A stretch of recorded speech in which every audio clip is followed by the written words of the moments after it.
Student, this is me, Lieutenant Professor Swati Nigam, and today I am going to teach you about the story The Child, जो लिखी है मुंशी प्रेमचंद्र जी ने। ये story BA Sam 3 English compulsory के लिए है। Now let's start the lecture. Before start the lecture, आप लोगों को मैं बताना चाहूँगी मुंशी प्रेमचंद्र जी के बारे में। मुंशी प्रेमचंद्र जी बॉर्न हुए थे 31 जुलाई 1880 एक लामही गांव में जो कि वाराणसी के पास है। और उनका रियल नेम मुंशी प्रेमचंद्र नहीं है, उनका रियल नेम है धनपत राय श्रीवास्तव। वो बहुत ही फेमस राइटर हैं और बहुत ही बड़े बड़े महाकाव्य उन्होंने लिखे थे। वो काफ़ी उन्हें अवार्डों से सम्मानित भी किया गया था। और आज भी जो स्टूडेंट्स हैं वो इनकी लिखी हुई कहानियाँ कविताएं पढ़ते हैं। तो चलिए अब हम बताते हैं द स्टोरी द चाइल्ड। जो ये स्टोरी है द चाइल्ड, इसके जो मेन कैरेक्टर्स हैं वो है गंगू और गोमती। यहाँ पे जो गंगू है वो बहुत ही मेन कैरेक्टर है। यहाँ पे गंगू एक सर्वेंट होता है। एक जो नैरेटर हैं, जो मुंशी प्रेमचंद्र जी, वो खुद ही एक नैरेटर हैं। उनके यहाँ पे ये काम करता है और ये एक ब्राह्मण फैमिली से बिलोंग करता है। अब क्योंकि ये ब्राह्मण होता है इसीलिए ये ना ही झूठे बर्तन उठाता है, ना ही झूठी प्लेटों को धोता है, ना बर्तन धोता है। तो और ना ही वो कभी हवा पंखा करता है। और जो नैरेटर है उनका मन भी नहीं करता कि वो कभी झूठी प्लेटें या झूठे बर्तन उठाए। ब्राह्मण होने के बावजूद भी ना ही वो भगवान की पूजा करता है, ना ही वो किसी तरह के ऐसे कार्य करता है जिससे ये पता चले कि वो ब्राह्मण हो। लेकिन बस कहने के लिए वो ब्राह्मण है। अब ये बड़ा अच्छा इनका तालमेल रहता है, जो नैरेटर हैं और जो ये गंगू हैं इनके बीच में बहुत अच्छा तालमेल रहता है। एक दिन जो नैरेटर हैं वो सुबेरे मॉर्निंग में सैर करने के लिए जा रहे होते हैं। उसी वक्त गंगू आता है, अपना जो सर होता है नीचे लटकाते हुए कहता है कि मुझे आपसे कुछ कहना है। नैरेटर ने बोला, हाँ बोलो बोलो, जल्दी बोलो, मुझे देर हो रही है। क्या कहना चाहते हो? क्या तुम्हें कुछ पैसे चाहिए? तो पैसे मैं अभी कुछ नहीं दूंगा। नहीं नहीं नहीं, मैं आपसे कुछ पैसे नहीं चाहता हूँ। तो फिर क्या बात हो गई, बताओ। तो फिर गंगू कहता है कि असली बात यह है कि मैं अब ये नौकरी छोड़ना चाहता हूँ। नैरेटर बड़ा, उसको धक्का लग गया कि ऐसा क्या हो गया जो ये नौकरी छोड़ना चाहता है। तब गंगू ने बताया कि दरअसल अब मैं विवाह करना चाहता हूँ। नैरेटर बोले, तो विवाह करना चाहते हो तो ये तो अच्छी बात है, लेकिन किससे विवाह करना चाहते हो? और विवाह कर रहे हो तो नौकरी क्यों छोड़ना चाह रहे हो? गंगू बोला, दरअसल मैं एक लड़की है गोमती, उससे विवाह करना चाहता हूँ। नैरेटर बड़ा शॉक्ड हो गया। बोले, ये वही गोमती है क्या जो विधवा आश्रम से निकाली गई है? बोले, जी महाराज। अरे तुम्हारा दिमाग खराब हो गया है क्या? वो तो बहुत ही खराब लेडी है। अब जो ये यहाँ पे जो ये गोमती है, इसका कैरेक्टर क्या है कि ये काफ़ी, इसके बारे में बताया जाता है कि ये काफ़ी खराब कैरेक्टर की होती है और विधवा होती है। विधवा होने के बाद भी इसने 3-3 शादियाँ करी और 3 शादी करके भी वो भाग जाती हैं। उसका जो चरित्र है वो काफ़ी खराब माना जाता है पूरे समाज में। तो जो नैरेटर होता है वो बोलता है कि तुम्हारा दिमाग खराब हो गया है जो तुम इससे शादी करने जा रहे हो। और कोई लड़की तुम्हें नहीं मिली क्या? यही मिली है। ये तुम्हें मालूम नहीं है, ये 3-3 शादी करके भाग चुकी है।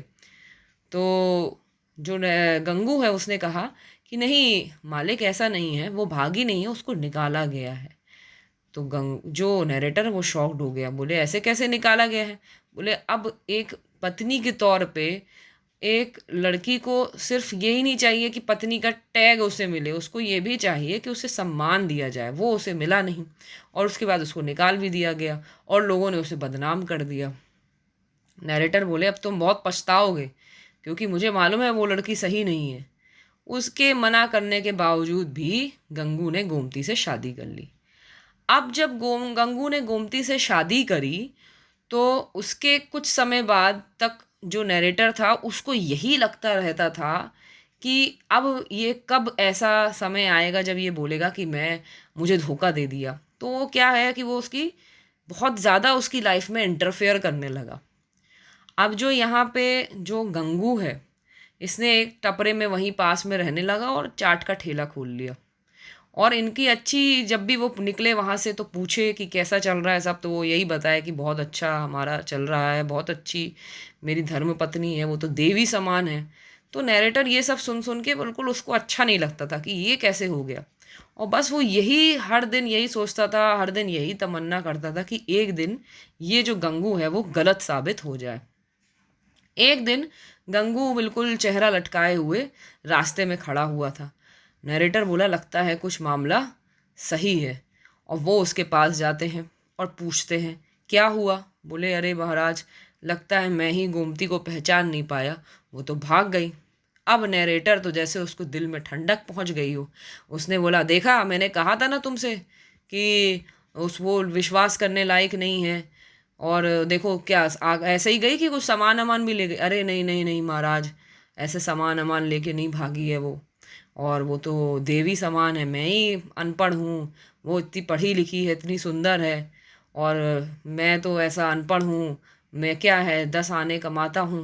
वो उसमें भी ऐसा करती थी कि घर में कभी भी ऐसी कभी नहीं आने दिया, हर चीज़ में उसने एडजस्ट किया, कुछ शायद मेरे में ही कमी है। अब नैरेटर को गुस्सा आया, बोले, तुम तो बहुत मूर्ख हो। एक तो वो तुम्हें छोड़ के भाग गई, और ऊपर से तुम उसके अभी भी गुणगान गा रहे हो। बोले, नहीं नहीं नहीं, वो मेरे में ही कुछ कमी है। तो बोले, अगर ऐसा तो जाओ ढूंढो उसे और पता करो कि क्यों भागी है।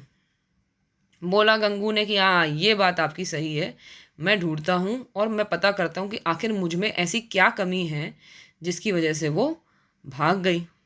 अब नैरेटर भी और ज़्यादा दिलचस्पी लेने लगा, क्योंकि ये थोड़ा मनोविज्ञान से भी रिलेटेड चीज़ आ गई कि भाई ऐसी क्या बात है जो गंगू इस तरह से, ऐसी लड़की जिसको पूरा समाज उसे ख़राब बोलता है, समाज उसे पसंद नहीं करता है, उसके बावजूद भी ये उस लड़की से शादी कर लिया, विवाह कर लिया, और अभी भी जब वो भाग गई तो उसमें भी यही सोच रहा है कि इसमें भी शायद मेरी ही गलती है। अब उसके बाद कुछ दिनों बाद उसको एक नवजात शिशु के साथ उसे खड़ा हुआ देखा नरेटर ने। अब नैरेटर और शॉक्ड हो गया। नैरेटर उसके पास गया, उसने बोला, भाई ये क्या? बोले, अरे वो मैं आपको बताना भूल गया था, मुझे मेरी जो वाइफ है गोमती वो मिल गई, और ये बच्चा भी। तो बोले कि अरे तेरे विवाह को तो 6 महीना हुआ है, तो ये बच्चा कैसे? तो क्या यही कारण है जिसकी वजह से तेरी जो गोमती है वो भागी थी? बोले कि हाँ, शायद यही कारण था कि वो शर्मिंदा थी, क्योंकि ये पुत्र मेरा नहीं है, इसीलिए उसे शर्मिंदगी थी और वो भाग गई।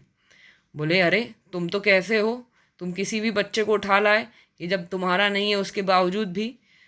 तो गंगू ने कहा कि उससे क्या होता है महाराज जी, उससे क्या होता है?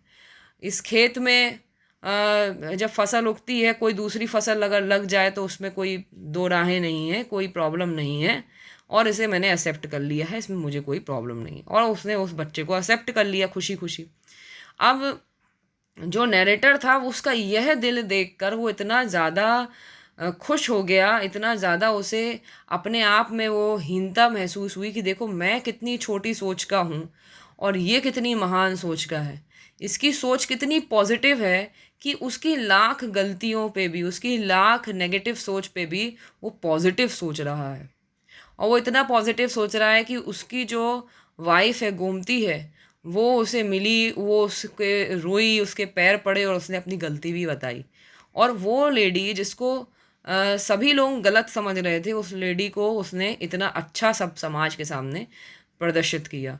तो यही ये स्टोरी है द चाइल्ड, जो कि मुंशी प्रेमचंद्र जी ने लिखी है। और ये जो है वो पूरी स्टोरी नैरेटर खुद, मतलब मुंशी प्रेमचंद्र जी ने खुद इसमें इंक्लूड होके स्टोरी बताई है।